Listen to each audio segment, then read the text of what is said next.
première séquence. Alors, faut raconter. Parce que comment je vais l'appeler celle-là? Changement de traitement peut-être. Alors, pour commencer, j'ai fait mon PET scanner mardi 13, mardi 12 avril, je sais plus, la semaine dernière.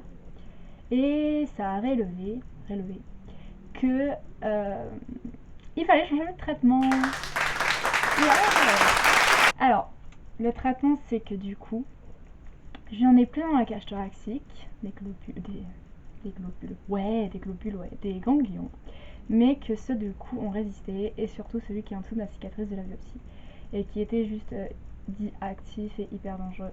Ouais, je commence comme ça, c'est plus simple, au moins c'est plus clair. Et ils m'ont appelé, ils m'ont fait bah y a pas de chimio, je dis. Allez, tu pars.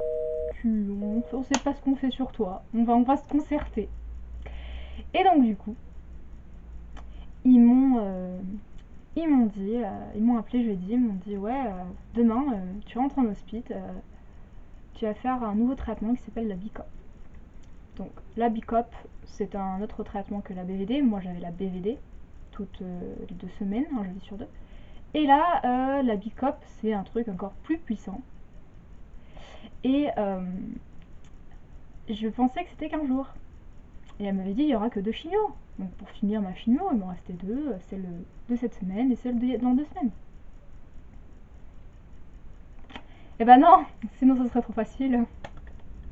Ce serait trop facile. Du coup, en fait, j'ai été hospitalisée 3 jours. Donc vendredi, samedi, dimanche, j'étais dans un lit d'hôpital, accrochée avec ma petite potence. Je mettrai peut-être une petite photo, c'est très drôle. Voilà, en bicop. Donc le médecin arrive dans la chambre, j'étais pas seule, parce qu'en hospitalisation, les gens qui ont des chambres seules, c'est les gens en fin de vie, quoi. Voilà, donc j'étais avec on va dire une petite vieille, hein, très très gentille, très sympa. Parce que bon, on va pas se mentir, j'étais la plus jeune du service. Hein. Les infirmières, elles étaient contentes de voir une petite jeune qui était un petit peu plus plein d'énergie que les autres. Ils m'ont dit que la Bicop, ce serait un truc plus puissant, plus toxique pour le corps, et que du coup, je devrais être hydratée H24. Donc j'avais ma petite potence, branchée de 9h du mat vendredi 16 à dimanche, 3h de l'après-midi, avec hydratation H24, où je devais pisser toutes les 10 minutes. Dans un pot. Non, sinon c'est pas drôle. Parce que, vu que c'est toxique, ça pouvait endommager les reins. Bah oui, c'est pas drôle sinon. Hein. Du coup, j'ai passé des super nuits entre la petite vieille qui ronflait, sa sonde d'alimentation qui faisait du bruit toutes les 5 secondes, la climatisation où on n'a pas pu l'arrêter, et moi du coup qui devais pisser toutes les secondes. C'était magique. Au-delà de ça, ils m'ont dit que ça me ferait des effets secondaires de fou, genre pire que la BVD. Je suis invincible les gars, je suis immortelle. Franchement, ça m'a rien fait. Genre, j'ai eu juste un trouble de la vision comme si j'ai un peu fumé de weed. Mais bon, ça c'est pour les débutants comme moi. Mais rien du tout. Genre, on me balançait des produits. Elle m'a dit ouais attention, cette substance elle va être un peu plus violente. Bah c'était la moins pire pour moi. Et du coup les infirmières étaient très surprises parce que je ressentais rien. Après ils me donnaient 10 médicaments différents tous les matins. Et je mangeais pas trop. En même temps la bouffe de l'hôpital. Voilà, hein, on va pas se faire un.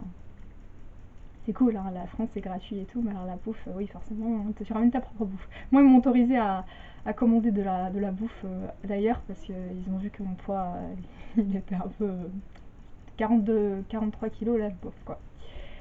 Et, euh, et voilà, donc ça a été un très gros changement on va dire dans ma vie parce que je m'y attendais pas. Et elle m'a dit qu'en fait, moi je l'ai su le surlendemain, enfin le lendemain, donc samedi, qu'en fait ça se terminait pas là. Ça veut dire que vendredi prochain, j'y retourne pour une journée. L'autre vendredi, 3 jours. Et encore l'autre vendredi, 1 jour. Donc en fait, mon traitement est plus long que ce qui était prédéfini au départ. Donc ça m'a foutu un choc parce que à rester 3 jours en hospice, franchement, faut avoir l'énergie quoi. Là aujourd'hui, je suis rentrée hier, ça allait, mais alors là aujourd'hui, je suis morte. Hein. Je crois que je peux faire que cette vidéo et ciao ciao, c'est fini, je me rendors. Mais non, sinon niveau effet secondaire, rien.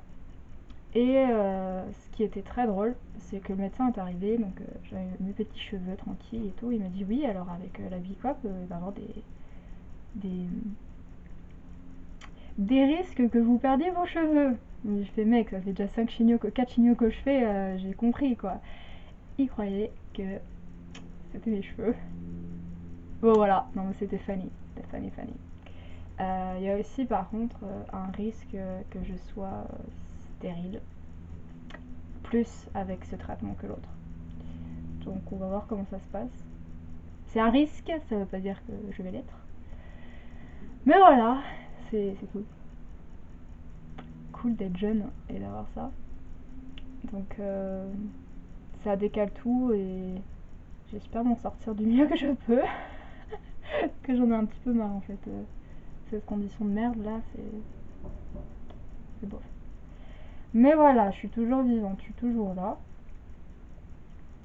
Et on continue. Donc je continue sur la Bicop. Et bon, je connais pas le nom des molécules, hein. Vous me demandez Bicop, je sais pas. C'est compliqué ce truc. Et donc, du coup, on verra. Voilà, c'était 6 minutes, voire 7 d'explications géniales sur l'hospitalisation. Qu'est-ce que j'ai à raconter de plus? Ma mère était là tous les après-midi, donc c'était cool. Je n'ai pas pu dormir de toute façon. Donc, j'étais là, en zombie. Et du coup, voilà. Donc moi, il m'oubliait presque tellement j'avais aucun effet secondaire, que je demandais rien. Il se demandait si j'étais bien Madame Tricot, tu vois. Bah ouais, c'est écrit partout, je suis là. Mais c'était drôle. Voilà. Et bah... C'était une vidéo très, très rapide. Mais j'espère que vous allez tous bien. Et je suis toujours là. Et voilà. Et bah je vous souhaite une belle fin d'après-midi. Ce beau jour à demi ensoleillé. Et